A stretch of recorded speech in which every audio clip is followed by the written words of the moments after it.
And I'm asking this question as someone from India. In India, often we say that, we live in a very troubled neighborhood. We do not choose the friends and allies our partners make, our neighbors make. You do not use... We do not choose. The sound is not very clear. You do not choose. No country has a choice of what friends or allies its neighbor is going to make. And they can be sometimes uncomfortable allies and friends. But we don't go to war over it. Now, what is it that leads Russia into this long, protracted war about NATO expansion? Well, I assume that the people who assembled here, they are political scientists. They are interested in following the international developments. And if this is the case, then for the last 20-some years, they should have understood the reasons why we are concerned about the Western policy towards Russia very well. Yesterday, I think, the French ambassador to Israel, who was personally participating in the discussions between the Western leaders and Gorbachev, he confirmed that there was a commitment not to expand NATO. And then he added, but this does not mean that Russia is right in what it is doing in Ukraine. But between the lie about not expanding NATO and the events which started 1 year ago, there were so many developments which you cannot overlook. The lies continued, including the lies not about some oral promises, but about some commitments on paper. In OSCE, Organization of Security and Cooperation in Europe, during a summit in Istanbul in 1999, the political declaration was signed by the presidents and the prime ministers, which said security is indivisible, and the OSCE participants are all committed to equal and indivisible security. Then they stated that each country is free to choose alliances, but in doing so, no country can strive to strengthen its security at the expense of the security of others. And then another principle was signed by the presidents and the prime ministers, according to which no country and no organization in the OSCE region can pretend to dominate militarily. If you read it again, it's clear that NATO violated all these commitments. By the way, it was in 1999, and then it was repeated in 2010 at another OSCE summit in Kazakhstan. And when we started to ask questions, guys, you committed yourself not to increase your security at the expense of our security, can you stop expanding NATO? They said, well, this is just political commitment. But Minister, what wait does a the war achieve? Wait a second. Look, if you ask the question which I'm trying to answer, that means that you don't know what I'm telling you now.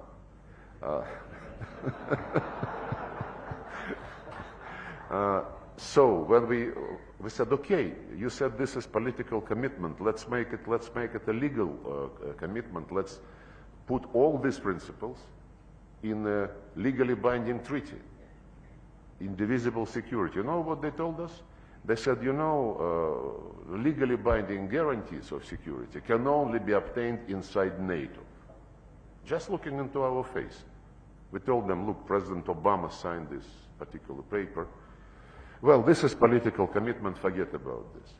And then there was another legally binding commitment, the resolution of the Security Council, which endorsed the Minsk agreements. It was very, very astonishing that all those who signed the Minsk agreements, except Putin, publicly admitted that they never intended to implement this particular Security Council resolution. So, no delivery on the oral commitments, no delivery on written commitments, no delivery on legally binding commitments. And all this was accompanied by NATO instructors beefing up Ukrainian army, Ukraine getting more and more weapons. As Merkel, Hollande, Poroshenko, and Zelensky said, we needed the Minsk agreements to buy some time to get more and more weapons to Ukraine. And if you can check the reports of OSCE Special Monitoring Mission, they registered sharp increase of the shelling of Donbas just in the beginning of February. 20, 30 times more than the routine exchange of fire before that. So we defended our security, we defended the people, the Russian people, who had been denied by Poroshenko and Zelensky, denied the right to use the Russian language in education, in media, in culture, in everything. If you check the Ukrainian legislation passed after the coup brought to power this neo-Nazist regime, they legally canceled everything what has to do with the Russian language. And when the people who did not accept the coup in the east of Ukraine and in Crimea said, guys, leave us alone, we are not going to follow your policies, they were declared terrorists. And it is the regime who started the war against these people. That's why the Minsk agreements were considered, the way to stop this. And it was not very difficult to implement the Minsk agreements. It was about the special status for a small part of the east of Ukraine, much smaller than the territory which is controlled by the Russian army now, much smaller. But they didn't want to do this because the special status to be given to this small territory included the right to use the Russian language.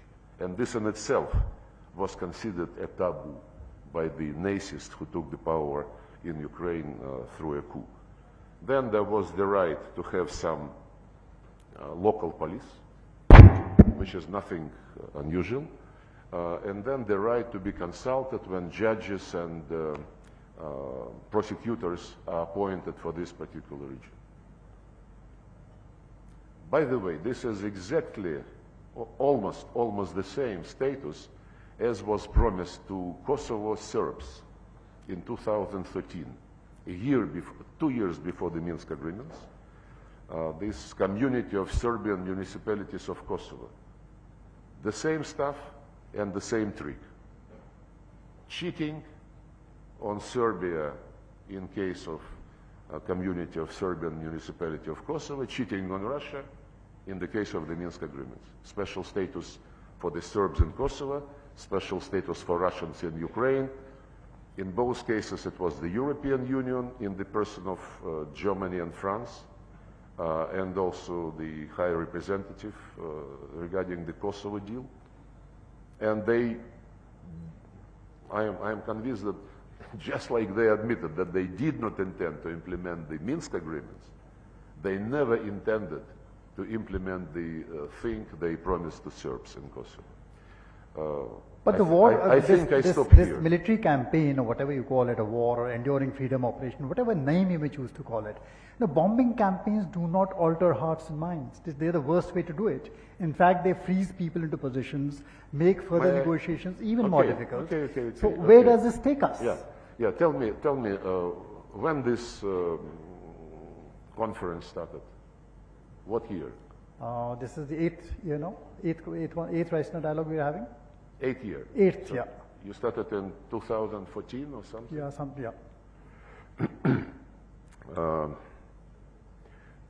Have you been interested during these years what is going on in Iraq, what is going on in Afghanistan?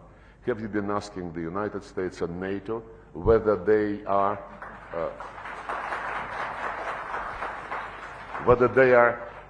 certain of what they are doing? When they now Scholz, Baerbock, Macron and others say this is the first time when the OSCE Helsinki Final Act is being violated. They don't remember about 1999 when Serbia was bombed, when Joe Biden, being a senator at the time, he was bragging that 1 year before the bombing of Serbia, I promoted this approach. And I believe that we have to bomb them out into peace. When Iraq was ruined as a state, after Colin Powell showed a vial with some powder, and then a few years later, Tony Blair said, yes, it was a mistake. What to do? No, but that is a lesson which needs to be learned. Wait a second.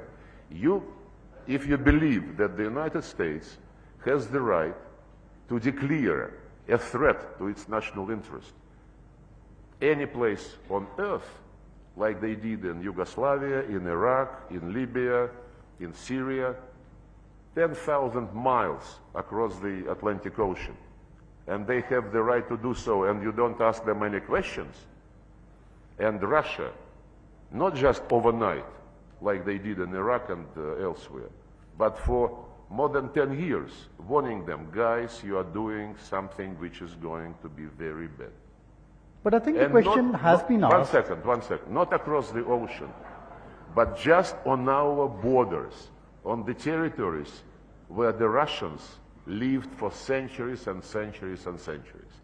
So, if it is not a double standard, then I'm not a minister, you know. The question has been asked, and the experience in Iraq, Afghanistan, everywhere has been that it does not make sense to get into these long, protracted wars to defend these kinds of interests. US did not succeed. Why do you think Russia will succeed?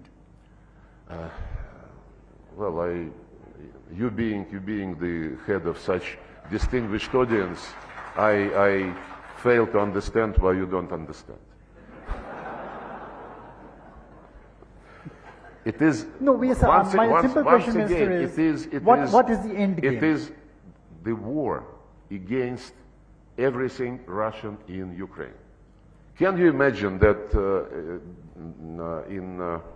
for example, in Ireland, they canceled the English language, or in Belgium they canceled French, or in Switzerland they canceled German? Can you, or in Finland they canceled Swedish?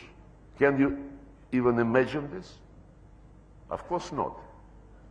But nobody lifted a finger, not the small one, not the middle one, when the Russian language was totally cancelled in Ukraine. We have been knocking on all these doors.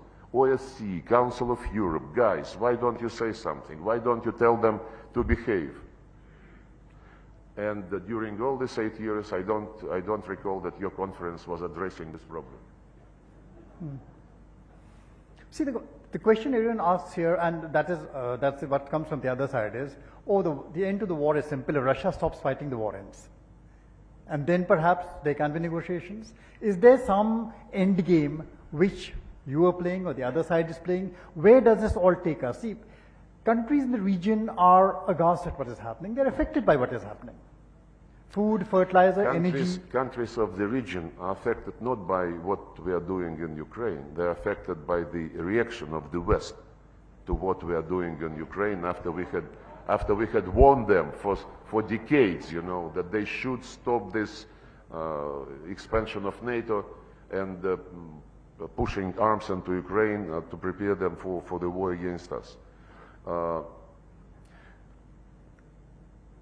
I just participated yesterday in the G20 ministerial, and our Western friends were shouting in the microphones, Russia must, Russia must, Russia must, and all the developing delegates, they were also saying, you know, we want to stop the war when Russia is ready to negotiate. If you are really interested in politics and in the root causes of this particular situation, then you would know that Biden, Blinken, Stoltenberg, Borrell repeatedly stated that Russia must be defeated on the battlefield. Russia must suffer strategic defeat. And this, they say, is existential for the West in the context of global domination. It's a very blunt admittance, I would say. So both sides, the way I look at it... One second. And the entire G20 was only about what to do with Ukraine and the final declaration, can we have it or not. I asked the Indian friends and the Indonesian friends who were cheering the G20 and those who were cheering G20 before Indonesia for all these long years, whether G20 ever reflected in those declarations situation in Iraq, in Libya, in Afghanistan, or in Yugoslavia, because G20 was formed in 1999 at the level of ministers of finance and central bank directors. And in 2008 it became Summit G20. Nobody was giving a damn about anything except finances and macroeconomic policies, which G20 was formed for. These days, when it is not something which the West is doing, believing this, that it's right, when Russia has, after many years of warnings, started to defend itself, there is nothing except Ukraine which is of interest for G20.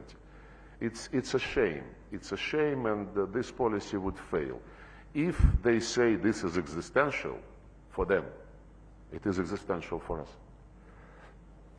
But there are lots of other countries out there who want peace, who want this war to end, and they would like somewhere a line to be drawn and negotiations to start. Now, what is the end game? Where do you see this? See, this war cannot go on forever. You don't want to be stuck here for 20 years and repeat Afghanistan all over again. You would be ideal propagandist of the Soviet Union style, you know.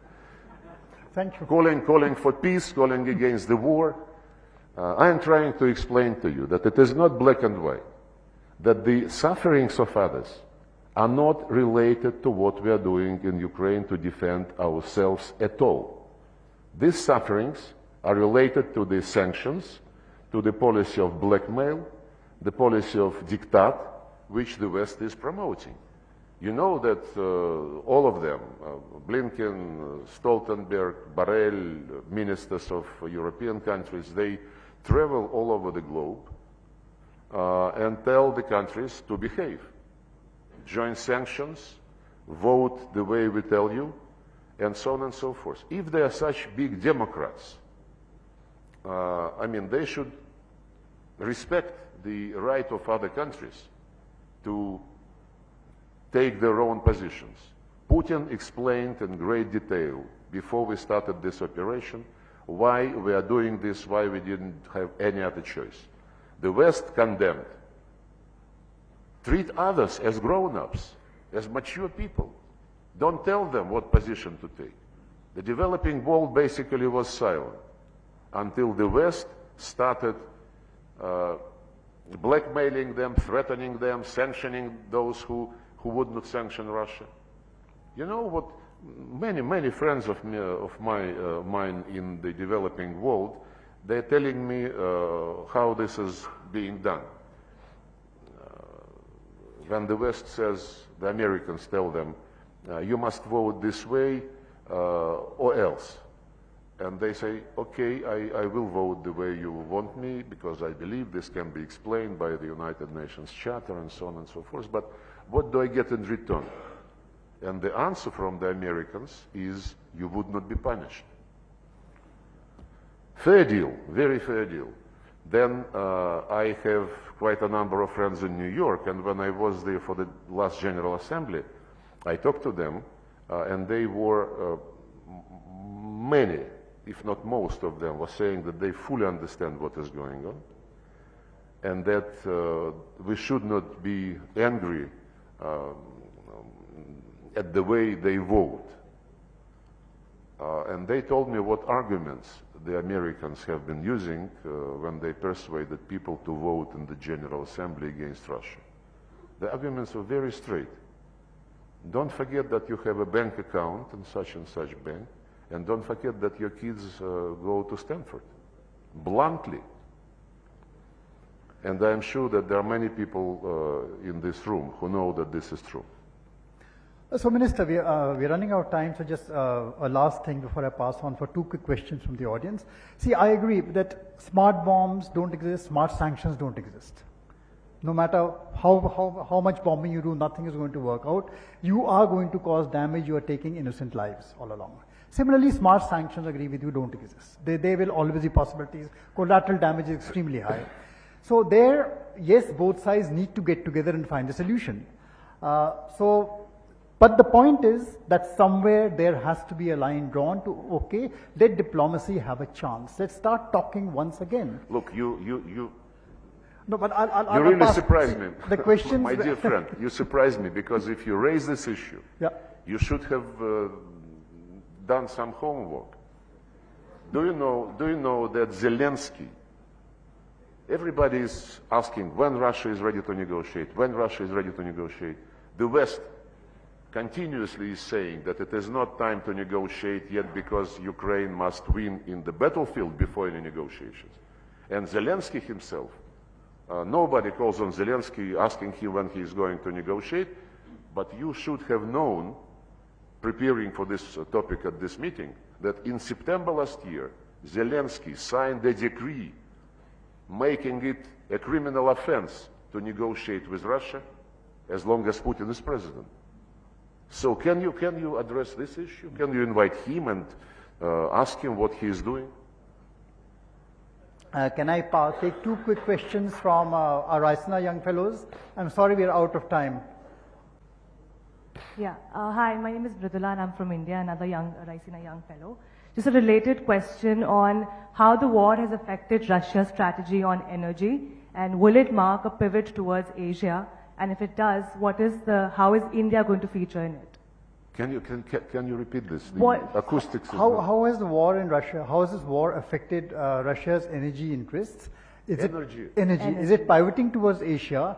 And is it the deepening relationship about gas into India and all that she's asking about? You know, the war which we are trying to stop, of course, it influenced the policy of Russia, including energy policy, and the blunt way to describe what is the change, what changed, we would not anymore rely on any partners in the West.